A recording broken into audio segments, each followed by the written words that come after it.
Welcome to Salon Talks, everyone. This is Andrew O'Hare, executive editor at Salon, and it's my great pleasure to welcome today the Irish writer Fintan O'Toole, longtime columnist for the Irish Times, professor at Princeton, I think, more recently, if I have that correct, Fintan, and the author of numerous books, the most recent of which is what we're talking about today, is called We Don't Know Ourselves, A Personal History of Modern Ireland, published this month in the United States, just in time for St. Patrick's Day, which Fintan is in a funny way an example of what you're writing about St. Patrick's Day, an invention of Irish America that was exported very effectively back to the homeland. Yeah, completely, yes. I have a suspicion historically, and this is the even worse secret, that it was invented by the British Army. Because they have, the British Army were very good about sort of integrating the Scots and the Welsh and making them feel British. So, and I think they started off with, that they would have a day for the for the Scots, where they could parade around in their kilts. And I think there's a play by Richard Brinsley Sheridan from the 1780s called St. Patrick's Day, which is the first one I know of anywhere, and it's all about the British Army. So what a dark secret that would be if the British Army invented St. Patrick's Day. That would certainly, then it became a big thing in New York and Boston, and then has come back to Ireland. Yeah, that would be a vicious historical irony. But there was a period where the British and the British Army made an effort, right, to sort of integrate the Irish into the Union. Yeah, it's sort of hard for us to get our heads around, but of course, before the Great Famine in Ireland, Ireland was 1/3 of the population of the United Kingdom, and so I think like a third of the British Army was Irish. Wellington, of course, famously from Dublin, who said of his Irish troops at the Battle of Waterloo that I don't know what they'll do to the enemy, but by God, they terrify me. That's marvelous. So I think this is a fascinating book, and we undoubtedly are going to wind up talking a bit about what you have to say about the relationship between Ireland and America in this book, which is one of the key themes. But there's so much else going on here, and I think it's obviously going to be of interest to a lot of Irish Americans, people in the Irish diaspora. For somebody like me, who is an American but spent a fairly significant amount of time in Ireland growing up, it presents a particularly illuminating view of things that I witnessed in some cases, but did not completely understand. I'm sure many people in Ireland didn't understand them either, but for an outsider, it was even more challenging. So we can touch on some of those. But even though I would enjoy, for example, a discussion about the uniquely puzzling and charismatic figure of Charlie Haughey, most Americans probably couldn't pick him out of a police lineup. So we won't get lost in there. But to me, there are, and I'm eager to hear your description, but to me, there are sort of three strands to this book. One is a chronicle of all the things that have changed in Ireland, in Irish society during your lifetime. And along the way, it's a bit of a memoir, a bit of an autobiography, perhaps clandestine at times under the surface. And then the general theme, and I would rather hear you put it, is of the duality or contradiction or hypocrisy that has characterized so much of Irish society and Irish political life over that period. Yeah. So, I suppose the title, I don't know whether the pun quite works in America, but, you're probably Irish enough to know that. It's an expression, yes. We don't know ourselves. It's kind of used in Ireland as, things are just fantastic. We don't know ourselves since we got the new lawnmower, or whatever, but also more literally, So I was trying to reflect both the fact that, Ireland is transformed, and by and large transformed for the better during my lifetime. I'm 64, I was born in 58, which is really when this kind of revolution, social revolution, economic revolution in Ireland began. And, there's no doubt about the fact that I think it's a vastly better place, just for most people. But it also, over that period of time, has this strange capacity to not know things. Donald Rumsfeld talked about the known unknowns and the unknown unknowns, and he missed the Irish one, which is the unknown known. The thing that everybody knows, but is not talked about or not addressed. And I know all societies, function in that way to some extent, but I think it's just particularly pronounced in Ireland.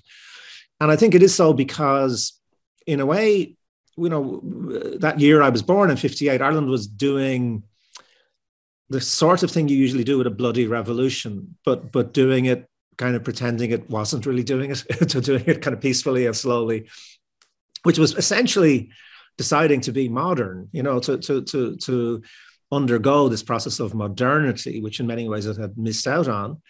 And it was going to do that by importing it. That's what's interesting, I think, isn't it? So the Irish story, I think it's obviously fascinating to those of us who are Irish or of Irish extraction, but I think it's also interesting in terms of globalization and whatever we mean by that, where you have this society, which is, the great outlier in Western Europe, the backwater, the place that's even kind of missed out on the 1950s post-war boom, and becoming one of the most economically globalized places on Earth. And over the course of that process, managing to sort of hold itself together by not facing what was happening, by pretending it was still the most Catholic country in the world, and that we all still lived by a certain kind of code, and imposing things, So for most of my lifetime, you could not legally buy contraceptives in Ireland. Right. For most of my lifetime, you could not get divorced. Never mind abortion being, subject to life imprisonment from the moment of conception. All that stuff. So maintaining for a very long time this sort of symbolic sense of itself as being exceptionally holy, while at the same time desperately trying to be like everybody else and be very unholy and enjoy sex and money and consumerism and all those kind of things that Irish people really wanted. That's very well put. And when I was reading your book, I kept thinking back to experiences that I had personally had and understanding them differently. The contrast between what you're talking about, the Irish presentation as exceptionally religious, exceptionally holy, and then visiting probably at some point in the 90s, visiting my cousins on the north side of Dublin, who were in a cover band that played entirely Eagles songs. That won't surprise you particularly, but it might have surprised a lot of Americans to hear that, right? And that kind of mixture is a lot of what your book is about.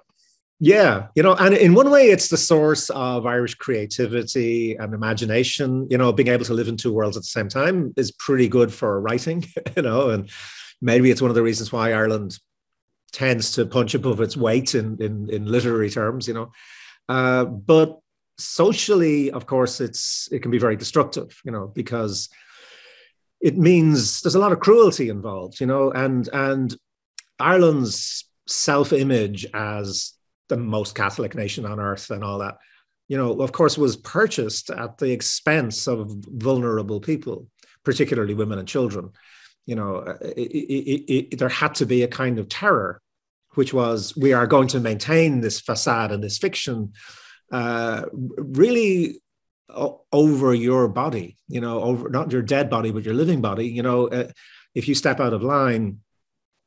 So, there was a lot of terror. I mentioned in the book that I knew two words for as long as I can remember. Like mama and dada, I remember letterfrack, dangan. And these are place names in Ireland, and they're quite far away from where I grew up in Dublin. How did I know these names? And they were the names of these so-called industrial schools, which were places where bad children were sent, and they were very real. And we really only kind of grasped the horror of what went on in these kind of institutions in the very end of the 20th century. We're kind of still dealing with the legacy of that. People may have heard of the Magdalene Laundries, where errant women were locked up, and and so Ireland, again, for most of my lifetime, for example, the laws in Britain that were used to prosecute Oscar Wilde, in the 1890s, were still in force in Ireland, So for gay men, friends of mine just left Ireland quietly in the 1980s because they just couldn't stand it anymore. They had good jobs, it wasn't economic, they just couldn't stand being second-class citizens anymore. And so there is a price to be paid for maintaining a very high opinion of yourself, which is based on lying, of course. There is a lot in this book that is dark in that respect, talking about the Magdalene Laundries, obviously the sexual abuse scandal within the Catholic Church, which became known, obviously also a big part of what happened in the United States to the church's power, but certainly in Ireland. And one of your central contentions is that, as you say, this was known and not known. Like, what happened to pregnant women who were not married? What happened to gay people if they were a bit too visible about their preferences? What happened to children of the poor if they strayed out of line? And what happened to lots and lots of children in the care of priests and Christian brothers and other religious figures? Yeah. How widely do you think that was actually known by people, all of those things? So I don't think most people knew the details, because actually, if you read the reports, say, into the industrial schools, what happened to children, some of it's almost unimaginable. It's so dark that you just really don't want to go there. So I don't think people, I suppose, particularly the sexual stuff, I mean, most people just didn't want to think about that. But they knew that they were violent places, and they knew that they were places that kids were terrified of. They knew that kids were running away, for example, because they're always sending them back. Kids were running away and they were being sent back. I mean, kids don't run away from places where they're happy. But also, these places couldn't have been used socially. The social function they had was to be terrifying, And, the Magdalene Laundries, which were these institutions in which women who were thought to be in moral danger or causing moral danger to others.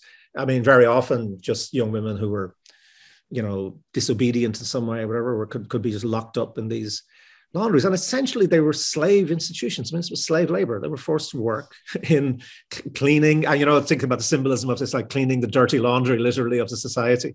But like in Dublin, the capital city, literally from the center of the city, you can walk for between 5 and 10 minutes. Huge Magdalene Laundry, So it's not like these were places that were way off somewhere out in the sticks, where people couldn't know about them.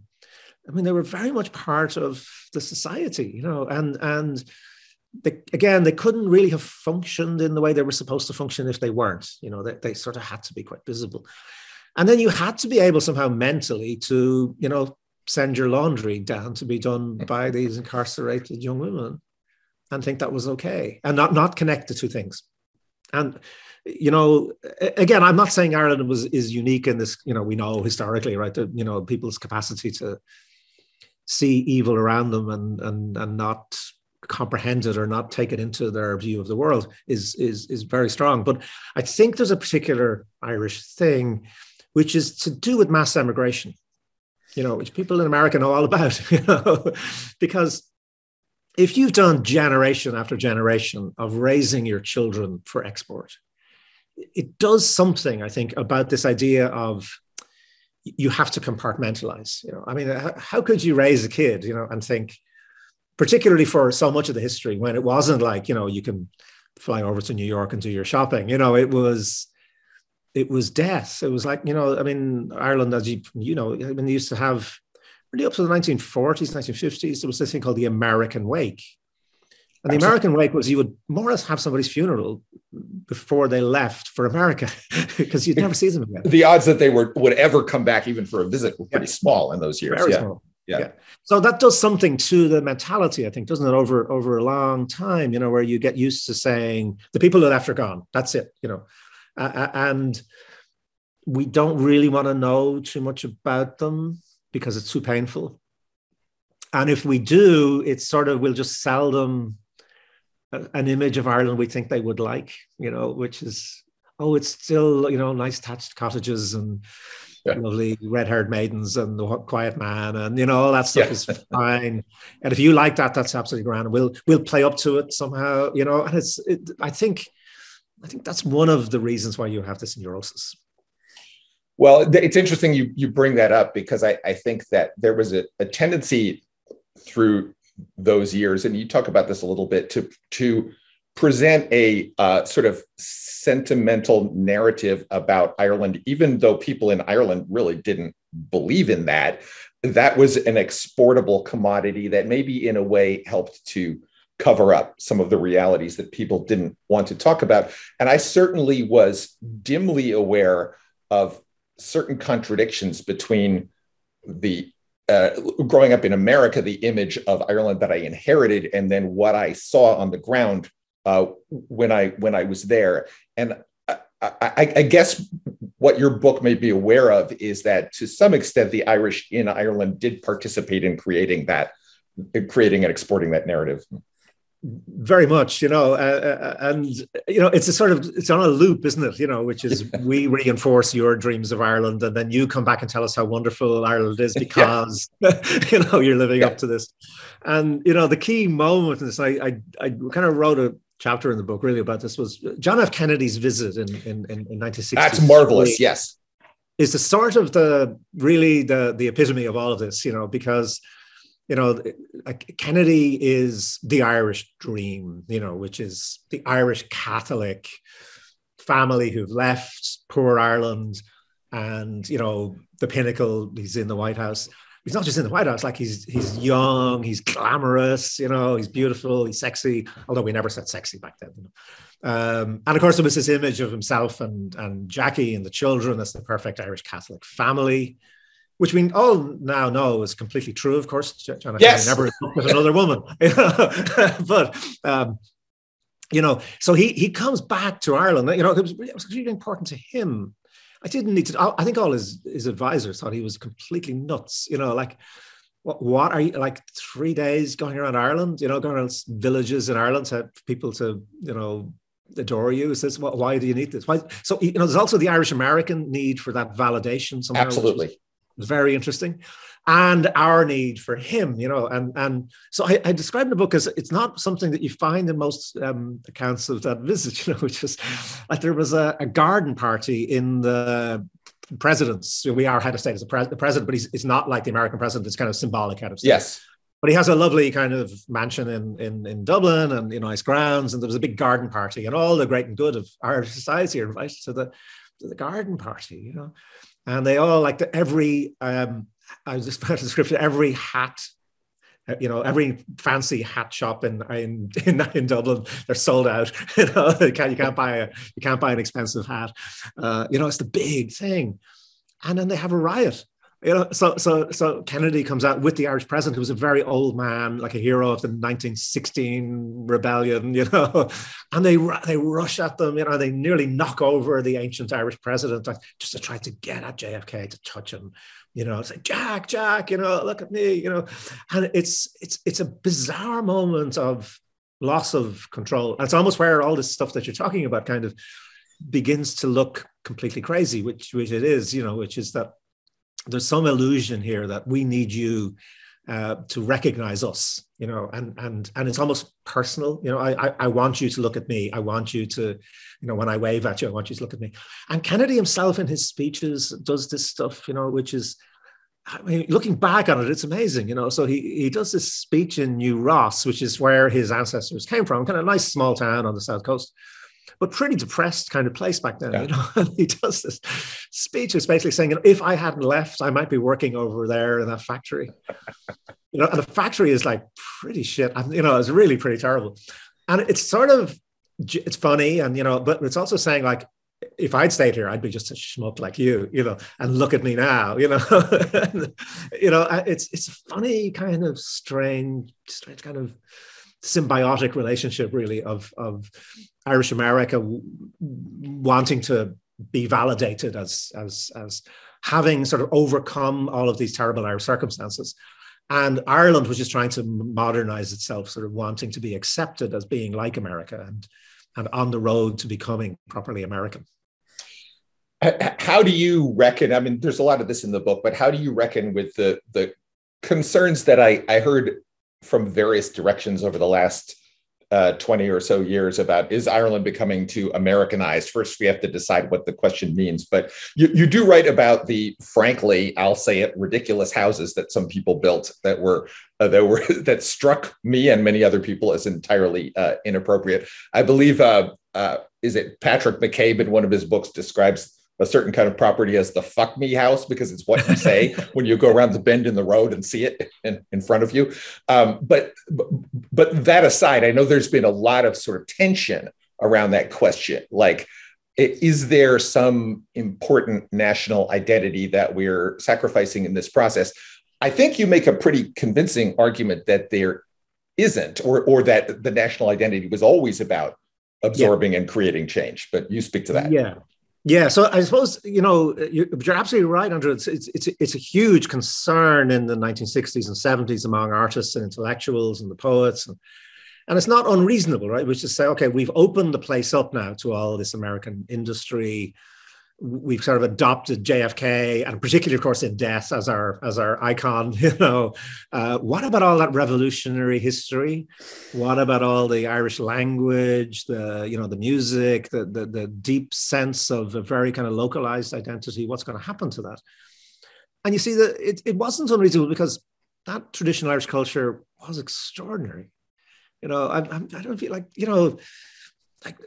and you can still, and it's still thriving, by the way. This is the thing, if you hear what they call sean-nós, like unaccompanied singing in the Irish language, your heart stops. I mean, it's the most beautiful, but also it does not sound European. It doesn't sound anything like European classical music or anything like that, And the Irish language is a very, very old language. I mean, it's the oldest vernacular language, outside of the classical languages, the oldest written vernacular language we have in anywhere, really, and in Europe, rather. And so there are these very deep traditions which were held on to, through oppression and colonialism and all those kind of things. So it's perfectly understandable in a way that there's this sense that, this is being destroyed now by becoming Americanized. But I think that did miss the thing that actually a lot of that culture, just give you a really simple example, right? If you were starting out now as an Irish traditional musician, say I really want to play the fiddle, I want to learn the tunes, right? Well, you would get a book of tunes, right? They're written down in Chicago by the chief of police, in the 19th century, So why? Because so much of that traditional culture, the poorer people were the bearers of the traditional culture. They were the ones who had to emigrate, and they were the people who were most affected by the famine. They took their music, they took their culture, their storytelling to America. So I was thinking about something like river dance, which became the kind of big modern symbol of Irishness around the world.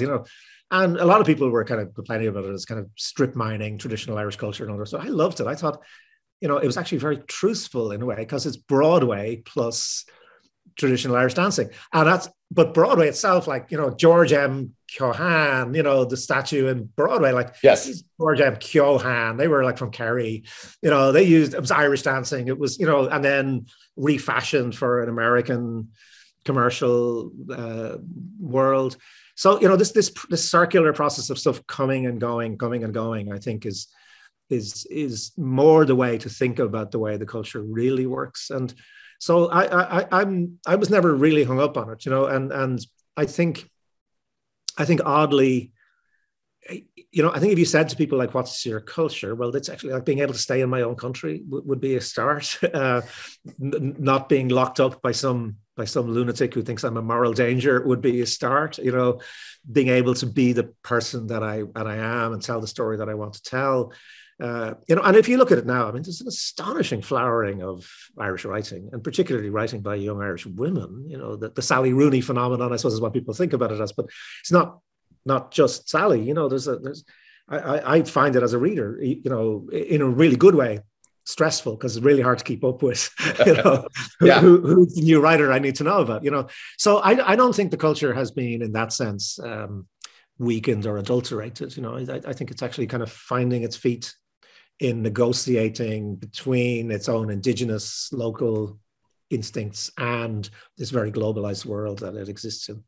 Yeah, I think I've been persuaded to that point of view. A cousin of mine is an Irish traditional musician, lives in Connemara, speaks fluent Irish, although he was from Dublin and did not originally speak it. And he's very involved in the trad scene there. And there are people in Connemara who are, of course, Irish, who are Irish American, who are from other European countries. There was a woman from the former Yugoslavia that he works with. And there's a certain amount of fusion. There's a woman who I believe her parentage is half Irish and half Iranian, who's bringing Middle Eastern elements. And that I think is wonderful. I mean, because it doesn't, it represents a strengthening of that culture, ultimately, one would hope. Absolutely. I mean, culture is and always has been about exchange, isn't it? You however far back, I did a book called A History of Ireland in 100 Objects, which was stolen from an idea that the British Museum had done a history of the world. It's very typical. The British would do the world. They wouldn't do Britain because we own the world, really. Whereas I did one on Ireland. But it was really fascinating, no matter how far back you go, stuff comes from somewhere else. And then it's somebody local's idea of, we could do this thing with this, So writing, for example, comes to Ireland quite late. It comes with Christianity. Yeah, and Christianity comes kind of late, as it comes in the 5th century. And scholars can identify, like, almost immediately, there's an Irish way of writing. It looks like any scholar can tell that's Irish. And of course, this is true of everywhere, isn't it? I mean, people adapt stuff to their own existing perceptions and needs, and I love the way that you find, even in early Christian Ireland, you find images of Christ, which are clearly mixing Christ with pre-Christian images of the Son God and all sorts of stuff. And all cultures have done this in different ways. So but it was very interesting to do that. I mean, to kind of go back as far as you can and find out when was the pure Irish thing. Never. Yeah. I think it's difficult to convey to people, and neither one of us was exactly there for it. But the Ireland of the 30s, 40s, 50s, before your birth, the attempt in the early independence period to sort of create a closed, De Valera's vision of a more closed or insular society. I don't know if there's another example in modern history of a revolutionary society, which is what it was, being so fundamentally conservative after the new order takes over. There may be another example, but it certainly stands out to me. Kevin O'Higgins, who was one of the first ministers in the first Irish government 100 years ago, said we're the most conservative bunch of revolutionaries in world history. And it's true, that they were, people. I don't know. I think there's two good ways of identifying yourself in general. I mean, one is us and the other is not them. And the Irish thing, for all its strengths and all its power, was, of course, very complex. Complex because of mass migration, which had been going on for a very long time, but also complex because of the Protestant-Catholic divide. Let's, be clear about, were Protestant people properly Irish? Did you have to be Catholic to be Irish? I mean, once you started asking questions about Irishness, it's actually much more complex and fragile and ambiguous than it thought it was. So the us stuff was a bit difficult and much easier to do than not them. And the not them was, well, we knew who they were. That was very clear, that was the Brits, So not being British, it was a nationalist revolution, and it was all about saying we're not British. For very good reasons. I think if I'd been around in those times, I would have probably been out with a gun, whatever. But the problem with it psychologically is that Britain is Protestant, therefore Catholicism becomes an essential marker of Irishness. This doesn't mix with Irish republicanism. It's supposed to be a republican tradition, which was kind of very much influenced by the American Revolution, by the French Revolution. The ideas of your identity was as a citizen, this is where it should have been, not as who you were in religious terms. But it had to be Catholic because Britain was the sort of epitome of industrial culture. We had to be rural. And therefore, if like me, you were growing up in the city, you weren't properly Irish, because the real Ireland was, they say, in Connemara, playing Irish music, speaking Irish. Because the modern world was seen as dirty and William Butler Yeats, the great Irish poet, used the phrase, the filthy modern tide, this hatred of modernity. Yeah. So we had to be clean. We had to be the sort of most pure people on earth. And so it was always kind of you just take what the other thing was and you reverse it. And it actually becomes almost as oppressive, because it just becomes a sort of turning inside out of the very thing that was repressing you. And I think it's taken us a long time to get comfortable with the idea that maybe being us is okay. We don't have to be not them. And maybe being us means embracing a sort of openness and plurality and multiplicity and being comfortable with that. And actually, I think Ireland's interesting right now in that it's one of the few Western European countries that doesn't have a far-right political party, for example, anti-immigrant political party. That's an excellent point. Yeah. So was the breaking of the Catholic Church's power, which happened very recently, was that really key to creating the possibility of a new idea of Irish identity and Irish nationality? Yes. So you had to break that idea that there was this thing called Irish Catholicism, right? Which wasn't either Catholicism or Irishness. It was this fusion, that that was the identity. It was this fusion of nationality and religion, which we know again from anywhere around the world. It's not a mix you particularly want to tends create. To be a bad combination. Yes, it tends to be pretty bad. And it was, not least, of course, bad for religion. It ultimately destroys the uniqueness and the preciousness of religious faith as another way of being or another way of thinking. It just makes it another part of control, power, all that stuff. And the great irony in Ireland was that the reason it lasted so long and the reason it collapsed so quickly, I think, are the same reason, which was it had no immune system. If you were Catholic in France or in Spain or in Italy, other Western European Catholic countries, there were anti-clerical traditions going back a long way, right? So if you were a conservative Catholic, wherever, you had to be on your toes. You had to, have newspapers and artists and, a whole hinterland of creating a Catholic culture. In Ireland, you didn't have to do that because it was all Catholic, So in a way, everybody had to pay lip service to the same orthodoxies. Even the left was kind of terrified of being seen to be, way out there. And the left was tiny. I mean, really very, very small. I mean, even the center left. So the church really had this kind of unchallenged power for a very, very long time. But it just meant then that it didn't have any immune system. It just didn't have, just a simple thing I was saying to be try to think of a single Irish writer, great Irish writer who's Catholic.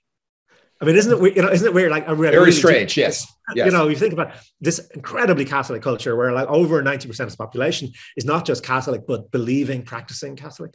And then name me one Orthodox Catholic writer, or artist of any kind.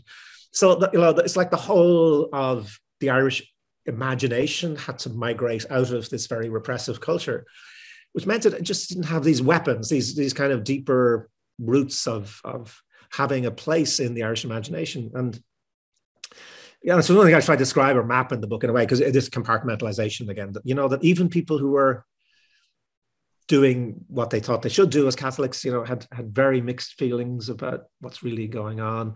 I quote the great novelist John McGahern. I remember him saying to me, he lived in a very small part of rural Ireland, a small farm, and one of his neighbours said to him, "John, you don't go to Mass." And he said, "No, I don't." And the neighbour said, "Why do you not go to Mass?" And he said, "Well, I don't believe, so I would feel I would be a hypocrite." And the neighbour said, "So, but John, none of us believes. We just go to see all the other hypocrites." It's fantastic. We're all in on the same game of ambiguity and, what we're saying, what we're not saying. But once that unravels, it sort of just unravels very quickly. It's just that, oh yeah, because you already have in your head the non-Catholic bit, if you know what I mean. So with abortion, which became the kind of really touchstone issue, I mean, Ireland had developed a system which was perfect, which was no abortion ever in Ireland. We are the holiest place in the world. The fetus is sacred from the moment of conception. But the ferry to Liverpool is over here. Yeah. But yes, exactly. There's the airport. There's where the ship leaves. Just go to England and come back, and we won't ask any questions. And this became a crisis because we had a constitutional amendment in 1983, which is the sort of thing that actually may be coming your way in America. It's what they want. From the moment of conception. And of course, it leads then to horrific cases. So there was an infamous case in 1992, a 14-year-old girl raped, pregnant, goes off to England, which is what she's supposed to do. That's fine. Her parents take her off. And her parents, being good, law-abiding citizens and good Catholic, got onto the police and said, we're doing this, but would you like us to collect a DNA sample so we can bring it back in case it's useful in the prosecution? And the police get onto the Attorney General of the state, who she's saying, no, you are now under order to come back. You can't have an abortion, And of course, this becomes the huge crisis. But the response of both church and state was, why did you come back? You could have pretended you didn't get the message. You could have said, oh, if only we'd known, but somehow the message got lost, or it was too late, we just had the abortion, or you should have made up something. So the conservatives were outraged. And then the conservatives started a big conspiracy theory about this must have been a deliberate setup to do the most outrageous thing, to cause trouble. And this was the way all the time, so if you were a young woman and you were teaching in a Catholic school and you weren't married and you got pregnant, it wasn't a problem in a sense. You went to the nun, the head nun, and the head nun said, oh, what a calamity, we'll help you. I've got a brother who's a priest in London. We'll organize this for you. You just tell the girls, it has to be before it's visible, but just tell the girls that you're taking a year out. And you'll come back and you won't have the baby. We'll take care of the baby. The baby will be adopted. You'll come back and never happened. So it wasn't like you're going to hell now. We have a system. And so long as you deal with the system, which means that we don't acknowledge any of this, then it's all fine. Problem is, over time, people just stop doing that. They start saying, no, I'm pregnant, and once that starts in a way, then, it becomes impossible to stop. And then, men start saying, well, I'm gay and this is my partner. And, and that process of just, but we all knew you were gay and we all knew that was your partner, but you never said, and we didn't want to, but then once it's out, and then you can't stop it. So the speed with which it went was astonishing in one way. You think about this institution, which has been so powerful for 1,500 years, just gone, But the seeds of it, I think, were in this very doubleness, which made it so powerful, was also the thing that meant that once you crossed that line and people didn't play this game anymore, it was already gone. That's fascinating. I think a great way to wrap this up is probably to come back around to what you just mentioned about the United States, because I know you've thought and written a lot about American politics as well. But I was going to mention as a parenthesis that I now have much more perspective on the career of my great uncle, whose name was Fred Richardson, or John F. Richardson, and was Commissioner of Internal Revenue, the Revenue Commissioner in Dublin Castle for quite a number of years, in the period precisely that you described, like from the 60s and 70s mostly. So he would have been deeply enmeshed in a lot of the tax dodges and financial scandals of that period. And now I understand why he was so cynical in talking about the Irish state at home. I had no idea about this when I was younger, of course, but that would be a whole other discussion that might bore our viewers. But it must be strange to, given your life now in both Ireland and the US, to see the United States sort of, or certain parties in the United States trying to veer back to what Ireland more or less escaped from. I mean, this year we will see the Supreme Court overturn Roe versus Wade. There's no doubt about that. They may well revisit the privacy decision that made contraception and the anti-homosexuality laws pretty much irrelevant. And we could be seeing a really organized movement to try to recreate, the Ireland of the early 60s in the United States, which is surreal.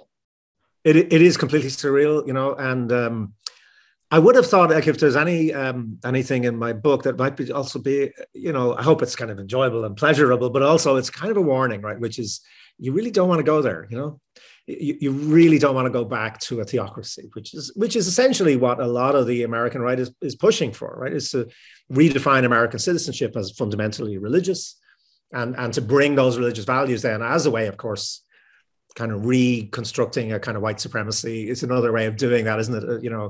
But also, this to fuse church and state. I mean, the whole foundation of America, which I admire. I remember reading the Virginia Statutes, when I was 17 or 18, and Thomas Jefferson, all that. My heart lifted, separation of church and state, and just how extraordinary that idea is, how crucial that was, of course. And this is the great irony to so many millions of Irish people who left over the years, because, of course, being Catholic was a bad thing. How were they able to make a way in American society, because those religious disabilities could be overcome. Ultimately you could fight against them, and you had a constitution on your side. Ultimately, if you were white, of course, it was much easier. But I think of that whole great story of Irish America, and it frankly disgusts me to see Irish Americans, the number of Irish Americans who are around Donald Trump, for example, as enablers. Extraordinary proportion, yes. And replaying the Irish story, not as a story of liberation and opportunity and generosity, but as a story of, well, we did it, why can't you? If you people are failing, it's because there's something wrong with you. Look at us Irish, and it, well, we could go on and on about how it's appalling, yes, the appalling hypocrisy of it. But also, apart from that itself, I mean, they looked to Ireland as a sort of the beacon, in the 1980s. This is what we want. Particularly the abortion stuff was very heavily pushed in Ireland. A lot of the money, a lot of the influence was coming from America, the intellectual influence. There was a guy, an American priest, who arrived in Ireland with fetuses in bottles and jars, going around secondary schools and showing them to kids. This stuff. That's where it kind of happened. And, the thing to remember is, even in its own terms, it doesn't work. Even in its own terms, you can't impose it. That unless you somehow go full Gilead, I mean, trying to control what women do with their bodies and with reproduction, it's never worked. It's not going to work, and it didn't work in Ireland, right? It just leads to greater and greater hypocrisy, cynicism, cruelty. A lot of people have to pay a price in their own lives, and then eventually the whole thing collapses, right? Which is what's happened in Ireland. The Irish Catholic Church, even conservatives in Ireland, would have been much, much better off trying to separate church and state. Keep their own sense of identity, their own belief, their own passions about what motivates them, which I deeply respect. But keep those separate from cynical power politics, because once you let cynical power politics take over, you're destroying your own religion, and you're destroying your own set of beliefs. Irish Catholicism now, it's a sad thing. I mean, because it wasn't all bad, it gave a lot to the world, and there were wonderful people involved. And now you see, it's ended up in a really quite a dark place. I'm sure it will revive itself in some ways, but it didn't have to be like that. There was a way of finding some kind of modus vivendi, really, between a republican democracy, small r, and a religious faith, or multiple religious faiths. I think that could have been much more positive. So if I was an American conservative, I might read my book as a kind of a warning of, don't go there. I think that's extremely well put. Yes, I've consistently tried to I've written about the whole problem of the Irish Americans in the Trump administration. I keep trying to troll Mick Mulvaney, the former chief of staff. I've referred to him as a Gombean man at least 3 times in print. There's no possibility that he doesn't know what that is. He definitely knows what it means. But he just has chosen not to respond, and I'm still bitter about that. But thank you so much, Fintan. This is marvelous. I will close by saying the book is We Don't Know Ourselves: A Personal History of Modern Ireland by Fintan O'Toole, published this month by Liverite in the United States. And thank you so much, Fintan. I hope this has been greatly illuminating, and I hope we get the chance to speak again. I hope so, Andrew. Thank you very much indeed. Thank you.